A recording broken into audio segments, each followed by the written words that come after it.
Communications and marketing in the global marketplace. All of the traditional and new media tools for communications and marketing are available globally, although some countries and regions have not developed to the point where all are available yet. For example, there are nations and areas where internet use is new and sporadically available and cell phone coverage is unavailable. Still others might have these features, but their culture favors more traditional marketing and communications mediums like newspapers and magazines, even radio, but little television. Companies moving into the international market, especially in emerging markets, need to know a number of things about the marketing communications of these new markets. 1. What the media culture of the country is. This includes both how the citizens respond to marketing and advertising, as well as what mediums they use. 2. The level of communication sophistication in the country. Email campaigns may not be available, for instance. And 3. If the media and communication situation in the country opens up opportunities for your company. For example, if the internet is sporadic, can you make it a business of internet solutions for the nation as an add-on to your company, or ally strategically with another company that can? Following are the key elements of your communications, advertising, and marketing plan that will, when considered and or executed effectively, open the new country's citizenship as your market. Market research. Market research is the art and science of determining the size of your market and nature of it in regards to what its citizens want, need, and will spend money on, and the demographics of the group, including age, gender, and income. In international markets, market segmentation is often very different from what a company may have become accustomed to in their own country. For example, in the new country, people who are wealthy and urbanized may very well have the means to buy your product, the similar demographic in your home country did with gusto, but not the motivation for cultural issues. If this is the case, you must make a decision as to whether you can motivate them to do so through advertising, or if the cultural barriers to your product are too strong. Target markets. If you go into a country with the intention of marketing to all its citizens, you better have something to offer that people literally can't live without and that the country is missing. Water, for example. Otherwise, you need to identify your target market, or markets if you want to go after the low-hanging fruit first, then tackle a tougher sell. First, by identifying whether there is a segment that wants your product, whether that segment can afford it, and how to communicate its value, quality, convenience, and even sexiness. Your goal is to completely penetrate that market. If it is your perfect target, everyone in it should buy your product or service. Lower level markets will have a percentage of buyers, which you should know ahead of time to determine whether the return on investment, ROI, is worth it.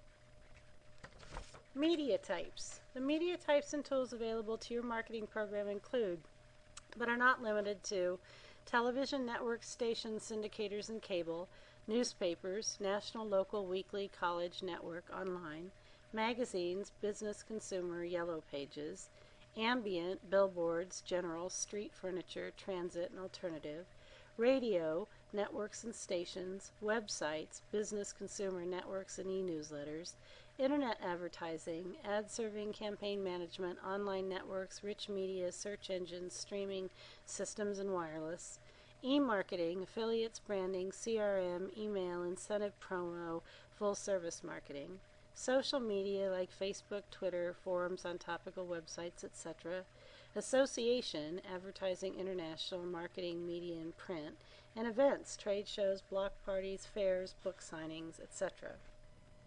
Media availability. Because different societies learn differently, nations and regions within them have different ways to communicate and different ways of receiving communication. After you have determined your target market, you must determine what media avenues are available to you that are used by that market in their decision-making process. The medias you choose should have the best reach, scope, interactivity, and immediacy that correspond to how their users in your market segment value your products and service, its price, and how you place and promote it. Media broadcast capability. This is not the same as media availability. For example, in some countries, almost all the citizens have television, but it is run by the government, offers only one network or station that may disallow advertising or any commercial news whatsoever. In another country, radio might be the best way to reach your market, but the stations available may transmit over a very limited area and not reach the bulk of your potential customers. A country with a lot of languages may require you to use many newspapers from different regions in order to reach all your audience members with different subcultures.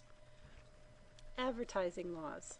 In the United States, there are federal laws regulating advertising content type and placement. For example, ads may not be misleading, have false claims, prohibit alcohol and tobacco ads in some media types, follow state gaming laws about lotteries and raffles, etc.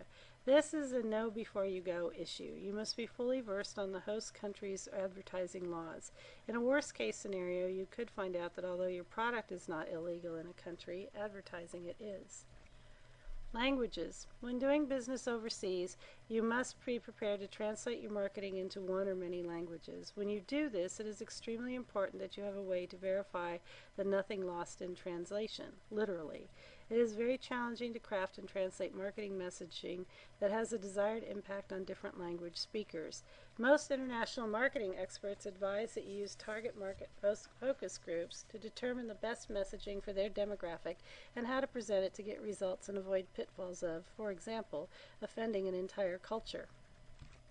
Literacy. This issue can also have tremendous impact on your marketing. In emerging countries that have been primarily agrarian, for example, formal education might never have been important until industrialization and urbanization began.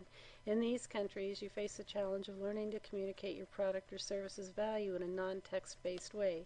This can certainly be done. Coca-Cola is in every market in the world because the visual of pouring the beverage from a frosty bottle into the mouth of a dusty farm worker says plenty without words. Cultural, political, and religious diversity. Like language diversity, the way people think and respond to advertising is very dependent on how they see the world, what they believe in, what is important to them as a people, how they govern. When developing the plan to do business in a foreign country, it is essential you address these issues in the context of how they affect your business potential. What you learn in this process, then, needs to be applied to your marketing strategy as well. For example, we are cautioned to avoid humor in business situations, especially in foreign nations where it might not translate at all. This same rule applies to advertising. A humorous ad that works brilliantly in your home country might be completely meaningless in someone else's country, or worse yet, offensive. Sales force labor. If your plan relies on direct sales, you need to determine if the country you are moving your business into has the scope of potential employees who can do the job of selling. Furthermore, you need to determine if the culture of the new country is even amenable to salespeople in the direct sales approach. In some countries, direct sales may be your only option. In which case, can you find the help you need there, or do you need to import it? If the latter, will the culture welcome and respond positively to these imports? This concludes Business Training's video module on communications and marketing in the global marketplace. Thank you.